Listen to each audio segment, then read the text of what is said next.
0032. Sebelumnya terima kasih kepada Bapak Haji Ubaidillah MSI selaku dosen pengampu Ulumul Quran dan teman-teman yang berbahagia. Nah, kali ini saya akan sedikit mengulas mengenai kronologis dan proses terjadinya turunnya Al-Quran. Berbicara mengenai turunnya Al-Quran, bahwa Al-Quran itu turun secara berangsur-angsur bertepatan pada tanggal 17 Ramadan di Gua Hira.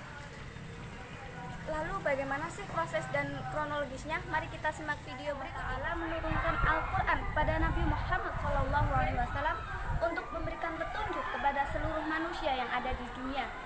Proses turunnya Al-Quran berawal dari malam yang disebut dengan malam keputusan, yaitu pada bulan Ramadan. Itu wahyu yang diberikan Allah yang akan disampaikan oleh malaikat Jibril ketika Nabi Muhammad berusia 40 tahun.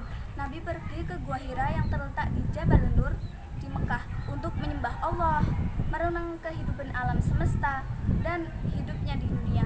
Hingga suatu malam bulan Ramadan, datanglah seorang malaikat menghampiri Nabi dan mendekat. Kembali lagi malaikat mendekap Nabi hingga sampai 3 kali, dan Nabi menjawab bahwa beliau tidak dapat membaca dan tidak tahu apa yang harus dibaca. Dari awal mula malaikat kemudian memberikan kepada Nabi Muhammad kata pertama itulah dalam Al-Quran, yaitu Iqra, yang artinya bacalah. Kemudian hari berikutnya beliau bertemu lagi dengan malaikat saat sedang berjalan sendirian. Nabi Muhammad mendengar suara dari langit. Ketika beliau melihat ke atas, beliau melihat malaikat sedang duduk di kursi antara langit dan bumi. Nabi ketakutan dan pulang segera mencari pertolongan dan menutup dirinya dengan selimut. Itulah wahyu kedua turun, yaitu surat Al-Mudaththir ayat 1-5. Al-Quran itu diturunkan secara berangsur-angsur kurang lebih selama 23 tahun. Menurut Syarqoni ada 3 cara penurunan Al-Quran. Yang pertama dari Allah ke Lauh Mahfuz, yang kedua dari Lauh Mahfuz ke Baitul Izzah, dan yang terakhir dari Baitul Izzah langsung kepada Nabi Muhammad SAW.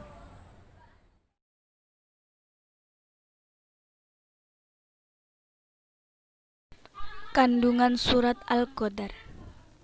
Pada ayat 1 menjelaskan bahwa Allah Subhanahu wa Ta'ala telah menurunkan Al-Quran dari Lauh Mahfuz ke langit dunia pada malam Lailatul Qadar sebagai petunjuk kepada umat manusia agar terhindar dari kesesatan. Dijelaskan dalam firman Allah Subhanahu wa Ta'ala, Bismillahirrahmanirrahim. Syahrul Ramadan alladzi unzila fihil Qur'ana hudal linnas, yang artinya bulan Ramadan, bulan yang di dalamnya diturunkan Al-Quran sebagai petunjuk bagi manusia. Kisah surat Al-Baqarah ayat 185. Selanjutnya pada ayat 2-3 menjelaskan tentang ketakjuban terhadap Lailatul Qadar.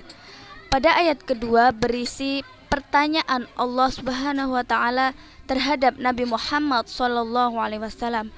Apa malam kemuliaan itu? Namun Nabi Muhammad tidak mampu untuk menjawabnya ataupun menjelaskannya. Maka Allah lah yang menjelaskannya pada ayat ketiga, bahwasanya malam kemuliaan itu lebih baik daripada malam 1000 bulan.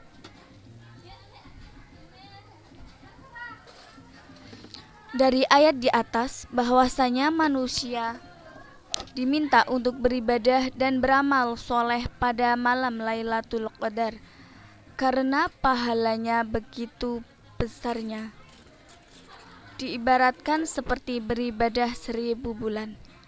Dengan demikian, apakah diperkenankan manusia yang telah beribadah dan beramal soleh di malam Lailatul Qadar untuk meninggalkan ibadah di waktu lain? Tentu tidak boleh, karena manusia diwajibkan untuk tetap beribadah. Sedangkan ayat keempat dan 5 masih melanjutkan tentang kemuliaan malam Lailatul Qadar. Ayat keempat, Allah mengutus para malaikat di bawah komando malaikat Jibril untuk turun ke bumi guna mengatur segala urusan. Selanjutnya pada ayat kelima, bahwa malaikat yang turun ke bumi mengucapkan salam, mendoakan setiap manusia yang beribadah pada malam Lailatul Qadar sampai terbit fajar.